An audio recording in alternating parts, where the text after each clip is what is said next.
If you only watch the first 10 seconds of this video, I feel sorry for you, because it's going to be good. It is going to be good. This is day 9 of a series going through the book of Exodus. 10 days through Exodus. Exodus is the second book of the Bible. If this is your first time watching one of these videos, today we read Exodus chapters 33 to 36, and I'm going to share with you what I saw in there, and it is profound, and it is inspiring, and it is exciting. I want to read to you the account of Moses pitching a tent outside the camp in order to meet with God. Now, bear in mind, God has just given the instructions for the Jews to build the tabernacle. The tabernacle was this elaborate tent with all sorts of furniture and altars and candlesticks and incense and curtains and bars and boards and clips and all sorts of things. And yet, so now I'm going to read you this, what happened to Moses. Bear in mind that the tabernacle has not yet been built. Okay, it's only going to get built, as we saw at the end of today's reading, from chapter 36 onwards. So this is chapter 33, verses 7 to 11. Moses took his tent and pitched it outside the camp, far from the camp. And he called it the tabernacle of meeting. And it came to pass that everyone who sought the Lord went out to the tabernacle of meeting, which was outside the camp. So it was, whenever Moses went out to the tabernacle, that all the people rose, and each man stood at his tent door and watched Moses until he had gone into the tabernacle. And it came to pass, when Moses entered the tabernacle, that the pillar of cloud descended and stood at the door of the tabernacle, and the Lord talked with Moses. All the people saw the pillar of cloud standing at the tabernacle door, and all the people rose and worshipped, each man in his tent door. So the Lord spoke to Moses face to face, as a man speaks to his friend. And he would return to the camp, but his servant Joshua the son of Nun, a young man, did not depart from the tabernacle. Boy, there is so much that I want to say from those verses, but I'm going to confine my comments to what I wrote this morning, because I have a single message that I want to share with you from that. All of a sudden, in this account, we see Moses taking his tent. I mean, his tent, that's where he lived, that's where he slept, his little tent. He pitches it outside the camp after he has been so frustrated with the Israelites, how they have built the golden calf and worshipped it, that they're not honoring God. And now he's had to rebuke them, and God is telling them to strip off all of their idolatrous ornaments and jewelry, and they with a long face are doing that in the previous verses. And Moses I've got to get away from these people. I want to meet with God. So he takes his tent and he pitches it way outside the camp, all on his own. And all of a sudden, it starts to be talked about as the tabernacle of meeting. So all of a sudden, as we're reading chapter 33, we hear of another tabernacle. This is not the tabernacle that God had instructed the Israelites to build. That had not been built yet. This is the simple tent of a man. And here, for this man, in his simple little tent pitched outside the camp, God was pleased to break his own rules and meet with this man face to face, as a man meets with his friend. With all the manifestations of his glory, the cloud coming down on that little tent that he was calling the tabernacle of meeting.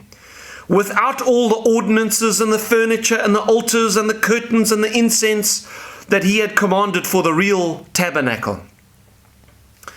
My friend, I want you to know that you can meet with God on your own, without all of the other trappings and all of the ordinances that God has commanded for us to do, like going to church, like celebrating communion, like being baptized. All of these things which are good in and of themselves, and we must do them, yet God can meet with you without them, if your heart is right. And you may think that you are somehow disqualified from meeting with God, that God won't meet with you for some reason because you don't tick all the boxes. Maybe you don't even go to church. But God is delighted to meet with individuals who have faith in his Son Jesus. If you come to God in faith, if you come to God with faith, with humble faith, with a desire to meet with him, with a desire to get away from the crowds, from all that will distract you from him, from all the voices that tell you that it's not right and that, man, there's better times to be had elsewhere. If you're willing to get away from all of that and just seek God in humble faith, with faith in his Son Jesus, God will meet with you. God is delighted to meet with individuals. God wants to meet with you. So, my encouragement to you today is look at Moses. Look at the example of Moses there and ask yourself, what was it about Moses that God was pleased with? What was it that God just chucked in all of his own rules and just bypassed the whole system of the tabernacle and all the whole sacrificial system and just met with a man face to face as a man meets with his friend? What was it about Moses?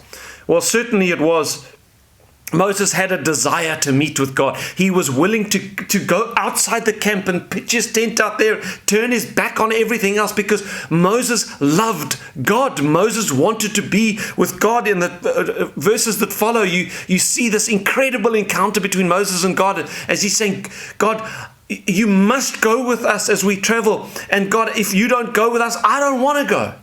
And in fact, God, I want more from you. I want you to show me your glory. I want to see your glory, Lord. And there's this incredible encounter where God says, okay, I'm going to show you my back parts. I can't show you my face because there's this amazing encounter. Moses wanted to meet with God. Do you want to meet with God, my friend?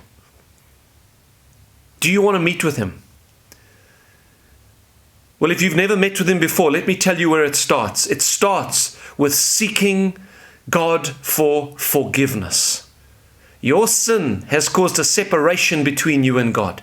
But God has made a way for you to come back into fellowship with him, to be forgiven. And that way is through his Son, Jesus Christ, who was put on a cross to suffer and die, to take the punishment for your sin upon himself so that you could receive his righteousness. And if you put your faith in his Son Jesus and you come humbly, God will forgive you for Christ's sake. That's where it starts. You seek God through his Son Jesus Christ. And then you look at Moses. The other thing you've got to do is be willing to seek him. Get alone. Turn your back on all that distracts you. You know, often in the Gospels you read of Jesus getting alone. You read of him waking up early in the morning before any of his disciples were awake. And he would go out and he would pray on his own. He had to find a space to pray because he was so busy. People were always pressing about him. He would wake up early and go. You've got to find a place to be alone. Jesus said, when you pray, don't be like the hypocrites and pray so that everyone can see you, so they think you're a holy person. But when you pray, you get alone. Go into your study, your private place, and find a little place in your home where you can be alone with God. And there, what your Father sees in secret, he will reward openly.